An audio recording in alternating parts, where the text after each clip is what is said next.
Hello दोस्तों, स्वागत है आपका एक बार फिर से आपके अपने यूट्यूब चैनल यूथ एजुकेशन में। आज हम पढ़ेंगे साइंस 1000 टारगेट सीरीज़ के अगले 50 प्रश्नों को, जिसमें हम 201 से 250 तक प्रश्नों को कवर करेंगे। तो चलिए वीडियो स्टार्ट करते हैं। पहला प्रश्न है, मानव शरीर का सबसे भारी अंग कौन सा है? तो देखिए दोस्तों, अगर मानव शरीर के सबसे भारी अंग की बात करें तो वो होगा lever. Option number A is the correct answer. अगला प्रश्न, ज्योति तीव्रता का मात्रक होता है? तो देखिए दोस्तों, ज्योति तीव्रता की मात्रक की बात करें तो वो होगा candela. Option number B is the correct answer. Kelvin की बात करें तो देखिए दोस्तों, केल्विन जो रहता है वो ताप का मात्रक होता है, और ओम दे रखा है तो ओम जो रहता है वो प्रतिरोध का मात्रक होता है। अगला प्रश्न, मनुष्य के शरीर का सबसे बड़ा भार आंतरिक अंग कौन सा है?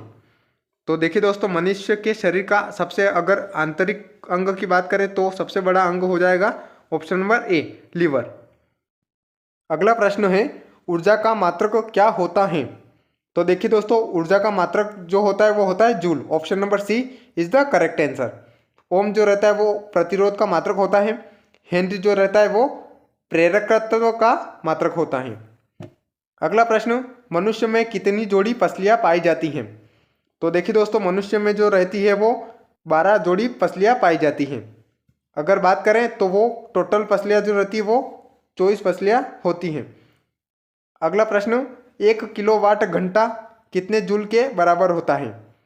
तो इसका सही आंसर बन जाएगा ऑप्शन नंबर ए 3.6 इंटू 10⁶ जूल।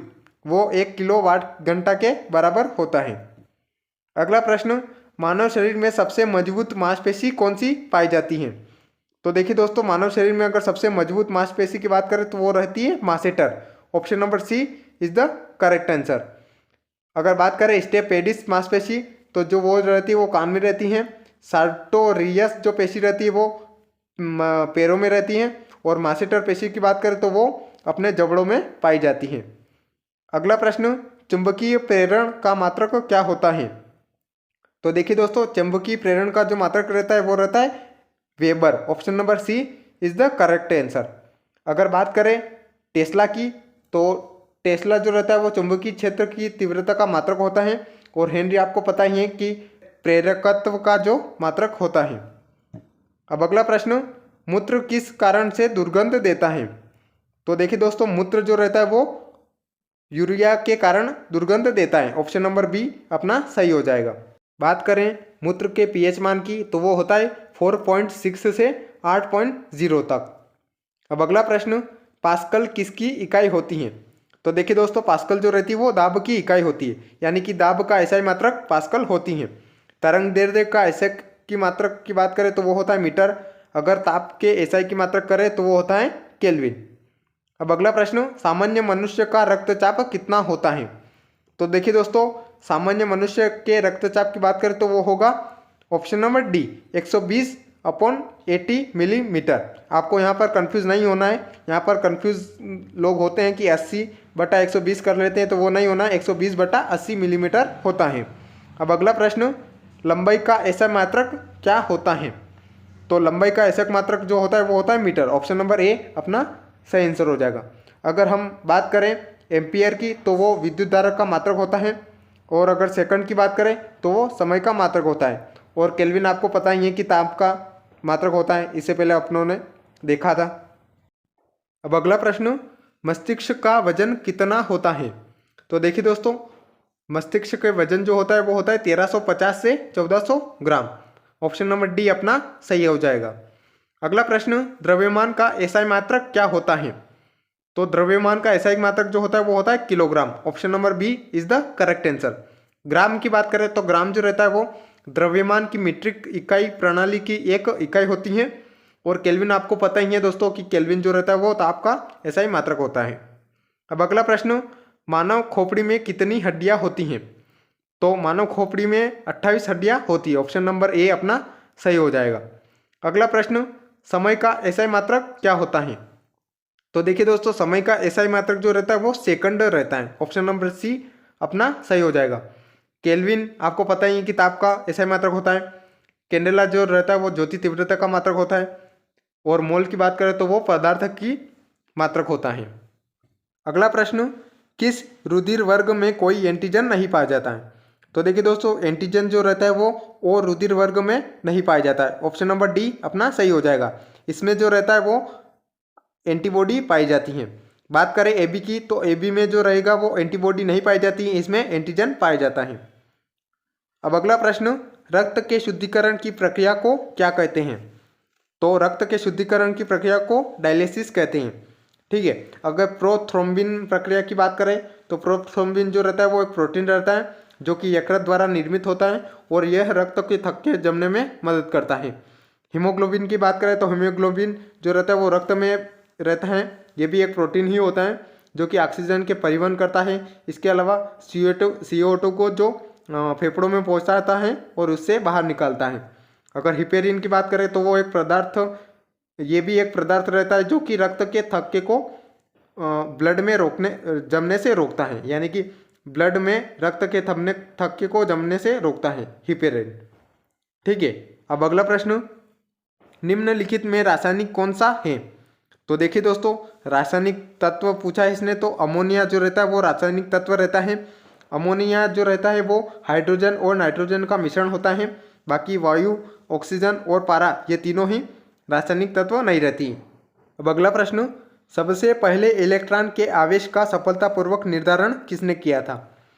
तो इसका सही आंसर बन जाएगा दोस्तों ऑप्शन नंबर बी, मिलिकन।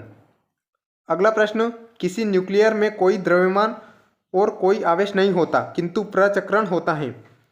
तो देखिए दोस्तों, इसका सही आंसर बन जाएगा ऑप्शन नंबर सी, न्यूट्रॉन। ठीक है। न्यूक्लियर में कोई द्रव्यमान और कोई आवेश नहीं होता है किंतु प्रचक्रण होता है, तो वो न्यूट्रॉन में होता है। अगला प्रश्न, किसी तत्व के रासायनिक गुण निम्न में से कौन तय करता है? तो देखिए दोस्तों, इसका सही आंसर बन जाएगा ऑप्शन नंबर बी, इलेक्ट्रॉनों की संख्या। देखिए दोस्तों, इसको हम देखते हैं तो किसी तत्व के परमाणु में जो उपस्थित परमाणु की संख्या होती है, तो उसमें अगर बात करें तो जितनी परमाणु संख्या होती है उतनी ही उसमें प्रोटॉनों की संख्या होती है, और जितने प्रोटॉन होते हैं उतने ही इलेक्ट्रॉन होते हैं। ठीक है। तो रासायनिक गुण जो रहता है वो इलेक्ट्रॉन की संख्या तय करता है। अब अगला प्रश्न, निम्नलिखित में से कौन सी इलेक्ट्रॉनिक संरूपण धातु के तत्व के लिए है? तो देखिए दोस्तों, इसका सही आंसर बन जाएगा ऑप्शन नंबर डी, 2882। ठीक है। बढ़ते हैं अगले प्रश्न पर। अगला प्रश्न है, निम्नलिखित में से कौन सा एक परमाणु का भाग नहीं है? तो देखिए दोस्तों, परमाणु का जो भाग है वो फोटॉन नहीं होता है। इसके अलावा न्यूट्रॉन, इलेक्ट्रॉन और प्रोटॉन तीनों ही परमाणु के भाग होते हैं। ठीक है। अगर बात करें तो न्यूट्रॉन जो रहता है वो उदासीन होता है। इलेक्ट्रॉन की बात करें तो वो ऋणात्मक रहता है, और प्रोटॉन जो रहता है वो धनात्मक आवेश होता है। अगला प्रश्न, रेडियो सक्रियता की परिघटना की खोज किसने की थी? तो देखिए दोस्तों, रेडियो सक्रियता की परिघटना की खोज की बात करें तो मैडम क्यूरी, पीरे क्यूरी और हेनरी बेकरल तीनों ने मिलकर की थी। तो अपना सही आंसर बन जाएगा ऑप्शन नंबर डी, उपरोक्त सभी। अगला प्रश्न, किसी तत्व के परमाणु में 2 प्रोटॉन, 2 न्यूट्रॉन और 2 इलेक्ट्रॉन हो तो उस तत्व की द्रव्यमान संख्या कितनी होगी? तो देखिए दोस्तों, उसकी द्रव्यमान संख्या जो रहती है वो प्रोटॉन और न्यूट्रॉन के योग के बराबर रहती है। तो 2 प्रोटॉन और 2 न्यूट्रॉन जो रहेंगे तो वो 4 उसकी द्रव्यमान संख्या हो जाएगी। Option number B is the correct answer. अगला प्रश्न, निम्नलिखित में से किसमें ऋणात्मक आवेश होता है? तो देखिए दोस्तों, ऋणात्मक आवेश जो रहता है वो बीटा किरणों में रहता है। Option number B is the correct answer. Alpha किरण की बात करें तो उसमें धनावेश होता है, और गामा और एक्स किरणें में जो रहता है वो आवेशहीन होती हैं। अब अगला प्रश्न, निम्नलिखित में से कौन एक रेडियो एक्टिव तत्व नहीं है? तो देखिए दोस्तों, रेडियो एक्टिव तत्व जो है वो जर्कोनियम नहीं है। ऑप्शन नंबर डी अपना सही हो जाएगा। अगला प्रश्न, यूरेनियम के विखंडन की सतत प्रक्रिया को जारी रखने के लिए किसकी जरूरत होती है? तो देखिए दोस्तों, यूरेनियम विखंडन के सतत प्रक्रिया में न्यूट्रॉन की संख्या की जरूरत होती है। ऑप्शन नंबर सी अपना सही हो जाएगा। अब अगला प्रश्न, निम्नलिखित में से कौन सा पदार्थ नाभिकीय रिएक्टर में मंदक का काम करता है?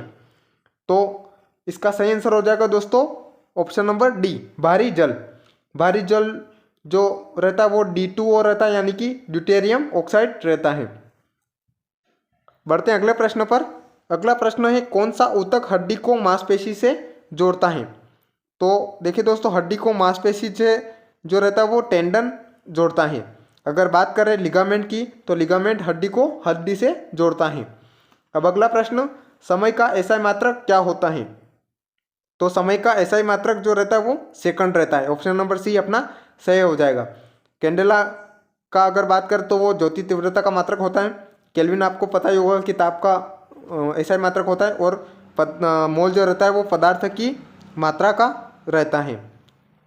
अब अगला प्रश्न, कौन सा ऊतक हड्डी को हड्डी से जोड़ता है। तो देखिए दोस्तों, ये क्वेश्चन वापस आ गया है। हड्डी को हड्डी से अभी देखा था हमने, हड्डी को हड्डी से जो जोड़ता है वो लिगामेंट जोड़ता है। ऑप्शन नंबर सी अपना सही हो जाएगा।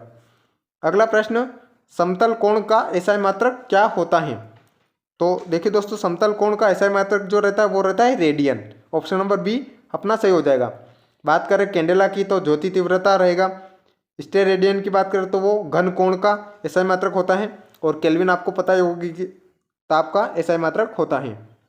अब अगला प्रश्न, बच्चे के जन्म के समय कितनी हड्डियां होती हैं। तो देखिए, बच्चे के जन्म के समय जो रहती है वो 300 हड्डियां होती हैं। वयस्क में आपको पता ही होगा कि 206 हड्डियां रहती हैं। अब अगला प्रश्न, शक्ति का मात्रक क्या होता है। शक्ति का मात्रक होता है दोस्तों वाट। ऑप्शन नंबर सी अपना सही हो जाएगा। हेनरी की बात करें तो हेनरी प्रेरक तत्व का मात्रक होता है। केल्विन आपको पता ही होगा कि ताप का मात्रक होता है। और वाट अभी हमने देखा शक्ति का मात्रक होता है। ठीक है, बढ़ते हैं अगले प्रश्न पर। अगला प्रश्न है, नाखून और बाल किस पदार्थ के बने होते हैं। तो नाखून और बाल जो रहते हैं वो केरोटिन पदार्थ के से बने होते हैं। अपना सही आंसर हो जाएगा ऑप्शन नंबर ए। अब अगला प्रश्न, शरीर की सबसे कमजोर हड्डी कौन सी होती है।